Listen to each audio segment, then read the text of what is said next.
Every year, we can't help but reminisce about some of the biggest political moments that have shaped the UK in recent years, and for many of us, Brexit tops the list. It feels like just yesterday when we saw Theresa May battling through her first no-confidence vote in December 2018, only for Boris Johnson to emerge victorious in 2019, claiming a resounding mandate from the British public. But the drama didn't end there. In December 2020, right before the clock struck midnight and the Brexit transition period expired, we were handed a massive 1,246-page trade deal, marking the final chapter in the UK's exit from the European Union. Fast forward nearly 10 years after the referendum and 5 years since the Brexit deal was signed, and we're left asking ourselves, how has Brexit truly panned out for the UK? Was it the bright new future some had promised, or has it been more of a headache than a success? In today's video, we're going to take a closer look at Brexit's economic and political legacy. The truth might surprise you. Spoiler alert, things aren't exactly turning out as the Brexiteers had hoped, but we'll break it all down for you and explore the reasons why. Before we get started, if you haven't already, make sure to hit that subscribe button and ring the notification bell so you never miss an update on UK politics, economics, and much more. Let's dive in. To truly understand how Brexit has impacted the UK economy, we need to dig into some of the most recent research on the subject. 2 papers published this year give us a much-needed reality check on what Brexit has done to the UK's economic prospects. The first paper uses a technique known as the doppelganger method, which essentially creates a mock version of the UK economy by combining elements from other countries that weren't affected by Brexit. This helps us estimate how the UK economy would have performed if it had never left the EU.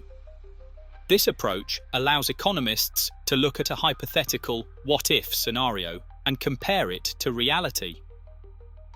In the case of Brexit, this method is especially valuable because it isolates the impact of leaving the EU. When we compare the real UK economy to this doppelganger UK, the results are eye-opening. The findings show that since the Brexit referendum, the UK economy has grown at a much slower rate compared to its doppelganger. The doppelganger economy, which is a mix of countries like the US, Germany, and New Zealand, grew by 14% between 2016 and 2023. Meanwhile, the real UK economy only grew by about 8%. That's a stark 6% gap, implying that Brexit has caused a significant drag on the UK's long-term growth. Let's take this even further.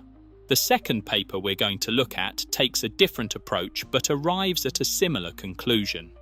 Using a combination of traditional forecasting techniques and the doppelganger method, the paper estimates that by 2025, Brexit will have reduced UK GDP by 6 to 8%.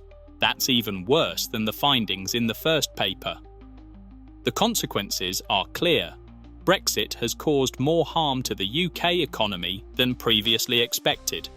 Now, you might think that all of this economic stagnation is just a temporary setback, but the implications are serious.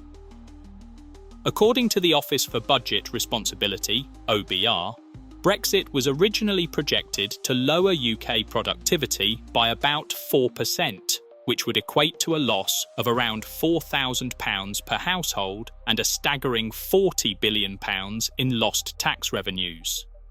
However, based on these studies, it seems that the reality is much worse, with the potential losses possibly being twice as much as initially forecasted. So, what does this mean for the average British person? Well, the impact of Brexit is being felt every day, whether you're a business owner, a homeowner, or just someone trying to get by.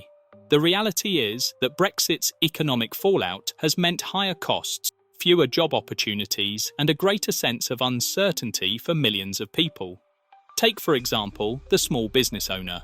For many entrepreneurs, Brexit has created a perfect storm of challenges. Trade barriers with the EU, rising import costs, and new customs checks have made it more difficult than ever to do business. This disruption in supply chains has led to higher prices for everyday goods, and businesses are struggling to pass these costs onto consumers without losing their competitive edge. For businesses that rely on EU markets, exports have declined, and the added costs of doing business with the EU have taken a toll. On the other hand, for regular consumers, the story is much the same. The rise in import prices has trickled down to everyday goods, meaning that grocery bills, for example, are higher than they would have been without Brexit. And it's not just food. Everything from clothing to electronics is more expensive, and with inflation still running high, the squeeze on household budgets is real. For workers, the situation is no better. The uncertainty that followed Brexit has stunted investment in key sectors of the UK economy. Major projects have been put on hold, and some businesses have even moved their operations outside the UK to remain within the EU single market. This has led to fewer job opportunities, particularly in industries that once thrived due to close ties with the EU. But it's not all doom and gloom. There are signs that the UK economy might be starting to recover. According to some reports, public and private sector investments are beginning to rise again, albeit slowly. So, while the long-term impact of Brexit has been clearly negative, the future might not be as bleak as it seemed a couple of years ago. Now let's take a moment to explain the doppelganger method in a bit more detail. In simple terms, a doppelganger economy is a model created by blending the economic performance of other countries that weren't affected by Brexit. The goal is to create a model of what the UK economy might have looked like if it had remained part of the EU. This technique is incredibly useful for isolating the effects of Brexit. By comparing the actual UK economy to this simulated version, economists can see how much of the UK's economic performance can be attributed to Brexit and how much of it is due to other factors, such as global economic trends. To break it down even further, imagine a chart showing the growth of the UK economy versus the growth of the doppelganger. While the UK economy grew by just 8% from 2016 to 2023, the doppelganger economy grew by 14%. The difference, about 6%, represents the cost of Brexit. So, what should you do with this information? If you're a business owner, one of the best strategies right now is to diversify your markets. With the EU no longer as accessible as it once was, it's crucial to look beyond the continent and explore trade relationships with countries outside the EU. For individuals, especially those worried about rising costs, one piece of advice is to start budgeting more carefully. Inflation is still an issue, and the cost of goods is unlikely to fall anytime soon. The key here is to track your expenses and reduce any unnecessary spending. If you're in a position to do so, consider investing in assets that are less sensitive to economic fluctuations, such as bonds or index funds. For those of you with savings, think about diversifying your portfolio. While Brexit has created uncertainty in some sectors, other markets outside the UK could offer better returns. If you're planning to make big purchases, such as buying a house, take a moment to assess how Brexit-related changes in the housing market might impact your decision. The UK is facing unique challenges because of Brexit. The direct impact on trade and investment has been significant, and we're still feeling the effects. While global markets have recovered from some of their own crises, the UK is still trying to find its footing in this post-Brexit world. Brexit severed many of the country's closest ties with the EU, and the ripple effects are still playing out. While other economies have managed to recover and thrive, the UK has struggled to regain the momentum it lost. But as we've seen, it's not all bad news. Slowly but surely, the UK economy is starting to show signs of recovery, albeit at a slower pace than expected.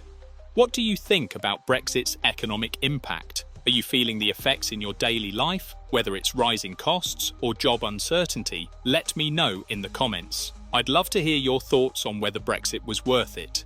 Do you think the UK can recover, or are we stuck with the long-term fallout? Brexit has caused a significant hit to the UK economy, from lower GDP growth to stalled investments. While there were hopes for a bright future, the reality has been less promising, with long-term consequences still playing out. As we move forward, it's essential to stay informed about the economic effects of Brexit. Whether you're an investor or a consumer, understanding these trends will help you make better decisions in the face of uncertainty. Subscribe for more updates on Brexit and the UK economy, and don't forget to leave a comment with your thoughts on what Brexit has meant for you.